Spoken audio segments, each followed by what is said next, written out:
Welcome back to the 30-day low-fat vegan weight loss challenge. Today is day 21. If you're new here, follow the playlist in the description box to catch up on all the daily videos and start your own 30-day challenge.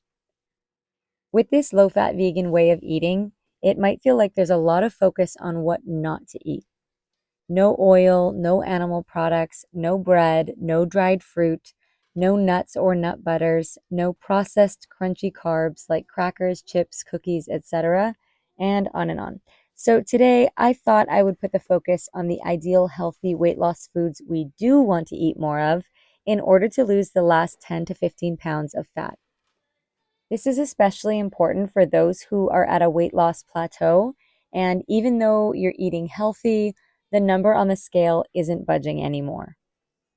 Number 1, baked and boiled potatoes. Boiled being the less calorie dense option. The more water retained in the food when cooked, the better. Water and fiber reduce the calorie density of a meal because neither contain calories, but they help to fill you up. And as much as I love my no oil air fryer fries or crackers that I make, they aren't as filling as boiled potatoes because much of the water is dried out of them. That's what creates the crispiness. I talk about wet starch being a key to weight loss, so air fried foods wouldn't count as that, even though they're still healthy foods. If you like mashed potatoes, I recommend trying this. Add the peeled potatoes and some other veggies you like and a half a can of your favorite beans. Cannellini beans, aka white kidney beans, have a mild flavor, or black beans are also good, and steam them all together and then mash or blend them with spices. And you can even use a little bit of unsweetened plant milk to add creaminess. Maybe I will make this in a video to show a few examples. Thumbs up if you want to see that. It's a really tasty, filling, low-calorie density meal, and you can drizzle sugar-free ketchup on top as well. It's really delicious. An example would be 2 Yukon Gold potatoes, broccoli, and carrots all steamed together and then blended with the beans and spices.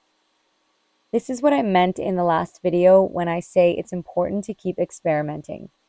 If you can come up with 3 to 5 easy, filling, low-calorie density meals that taste amazing, then it doesn't feel like you're even on a quote-unquote diet or eating diet food. It's just good food that you actually would like to eat anyway. That's the ideal scenario because then it doesn't feel like a challenge and you can stick with it long enough to see results and then maintain that weight loss. Some other foods that are low calorie density that you want to add to your plate are celery, 80 calories per pound, cucumber, 68 calories per pound, zucchini, 76 calories per pound, cabbage, 110 calories per pound. Combining these foods with potatoes and beans will create the ideal low calorie density meals for weight loss. And you need a decent amount of the potatoes and beans for satiation. A zucchini, cabbage, sweet potato, and chickpea soup with lots of spices like cumin or even curry powder would be delicious. I like to add onion to almost everything for the flavor. And that's my next tip, to really get creative with spices. For the most part, they have very little calories and add lots of flavor to meals. So next time you're at the grocery store, go to the spice aisle and look at the spices you've never tried before. Give something new a try. Dill spice in your soups and dips, ginger powder in your oatmeal or smoothie, smoked paprika in your chili dish. Just get creative. Next, I want to mention fruit. I think people try to eliminate or really limit fruit when they're trying to lose the last 10 pounds, but I find that eating even more whole fruit is usually helpful with weight loss.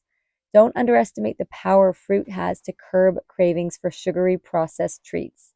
It's much better to eat a bowl of pineapple chunks or grapes than to snack on chips or cookies.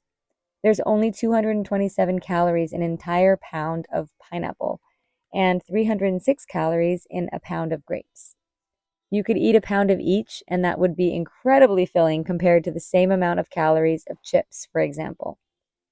Plus, fruit has so many other benefits, like being packed full of vitamins. Lastly, when it comes to the last 10 pounds, consistency is so important. You may be only losing a few ounces a week, but those ounces add up to pounds as the months go by. So even though it doesn't seem like it's working or you don't see the results that are very obvious, you are still losing the excess body fat, however slowly it may be. So get in the mindset that this is a positive change you're making for yourself and fall in love with taking care of yourself and know that the results will come when they do. Don't stress over it. I hope this was helpful, and I'll see you tomorrow.